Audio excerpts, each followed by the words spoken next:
G'day everyone. I'm going to be talking about a systems repair style initiative that involves modernising an irrigation scheme to achieve wetland and water quality outcomes in the not so dry tropics. And you'll get what I mean when I talk about the not so dry tropics, because a lot of the wetlands in the lower Brisbane floodplain are pretty much permanently inundated for most of the year. So this is where we are. This is actually a picture of a good wetland in good condition. It's a Ramsar listed wetland about 50 kilometres south of Townsville called Wongaloo. And in the dry season you can see it's pretty dry. But what happens if we fast forward during the wet season? These wetlands spring to life. They rapidly uptake nutrients, they provide seasonal habitat for wader birds, for fish, for all sorts of other things that provide services to the GBR. And all the other speakers have pretty much talked about this, so I'm not going to waste time. So what happens when it turns back to the dry season? These wetlands reset, and a lot of the vegetation, a lot of the organic matter that was created during that boom cycle, it begins to decay and degrade. A bit of background, we have an irrigation system that supports 90,000 hectares of cane land in the lower Vertican. Much of it is irrigated using this technique. It's called furrow irrigation. It's quite inefficient. It's a cheap and nasty form of irrigation, but that's how it is at the moment. Now, as a consequence, all of this water that gets applied has to go somewhere. So at the bottom end of the system, we've got these enormous weed chokes that consist of a species called typho. It's like a species called bulrush from bungee. You've probably heard of it by the names. But essentially, if you have permanent water in the dry season, you'll create conditions like this. And you've also got coastal bungs that prevent saltwater intrusion and hold back fresh water. Throughout the dry season, you've got these situations where the wetlands aren't able to dry down and they aren't able to provide those services to the GBR. And we also get fish kills. This is a sort of sight to any fisherman's eye. I'm one of them. We have typho in the background there, and as the vegetation decomposes over time, it creates a big BOD sag. So we get these fish kill events from time to time. The problems associated with water quality with wetlands is, by virtue of their position in the landscape, the freshwater ecosystems pretty much cop it pretty bad in terms of water quality. They're like the last sort of environment we can control before water enters the marine environment. Flow regime and hydrology is a key driver of water quality. We know that from our paddock scale water quality monitoring projects that the first 5 irrigation events are key to controlling water quality on farm. And in a wet season, we know there's a lot of din and pesticides that go out during flood events as well. And yeah, pre-flush and first flush events are key for the largest risk for water quality. And it's gotten to a point now where fish kills and blackwater events are now considered normal. So what do we do about it? Well, the first thing we do is we try and recreate that wetting drying cycle. And we do this through a system where we can try and isolate a lot of the supplemented irrigation water going into these wetlands in the first place. Now this is a picture of a place called Sportswood's Lagoon during the dry season. We stopped water entering this lagoon just as a test run to see what would happen, and over a period of 6 weeks we got that dry down. It'll vary from site to site, but our going rate is 6 weeks for these sorts of soil types.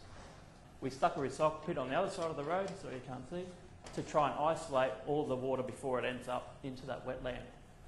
And then through the system we can also install these check structures which are fitted with telemetry to tell other points along the system to release and not release water. So the other way of doing it, other way of killing that weed biomass, is to reintroduce a tide into a wetland. Now we got some funding through FRDC a couple of years back just to see what would happen if we knocked a tidal bund out of a cattle property to try and introduce salinity back into a freshwater ecosystem that was dominated by paragraphs. Now what happened over 24 hours, we got an extensive weed kill over 8 hectares, and we also got recruitment of juvenile barramundis within a couple of days, so I was pretty stoked with that. Yeah, going back to the effectiveness, dry down in some of these larger cracking clays would take a bit longer, but our going advice to anyone would be about 6 weeks in our area. And you can see the density of the weed mats that are a result of that permanent water being there. You can actually drive on them, walk over them, and yeah, it's pretty tense. To modernise an irrigation scheme, you need various control structures in place. Unfortunately, we've got a lot of support from the local water management authority. Good on you, Pete, Lower Burdekin Water. We've co-invested in this equipment to try Try and set up management regimes where we can divert water from one system to another and allow them to dry down. And we've achieved some pretty good results in one particular system where the complete system has dried down and all of that weed biomass is gone. It's a massive upgrade for OH&S purposes as well, because the water board staff are not too keen to use the old system, which involves these wooden planks.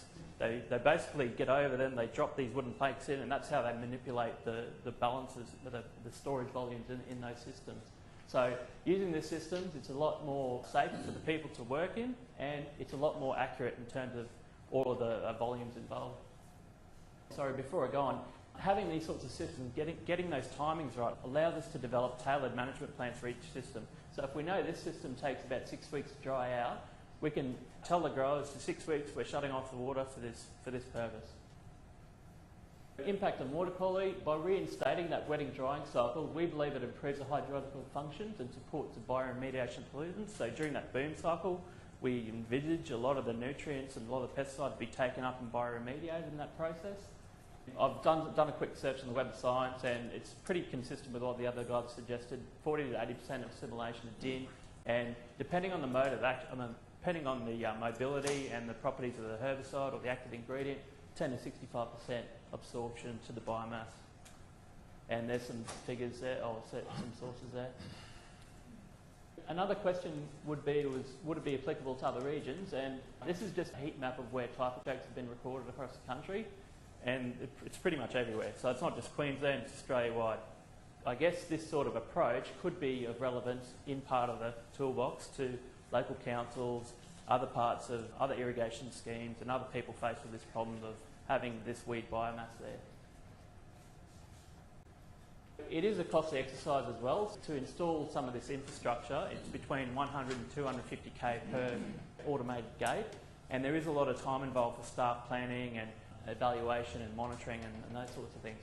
The added benefits are it's largely a one-off cost, and it'll last for a good 20 to 30 years, and it's a lot cheaper, it turns out, than mechanical control. You can imagine thousands of hectares of mechanical control of that typher.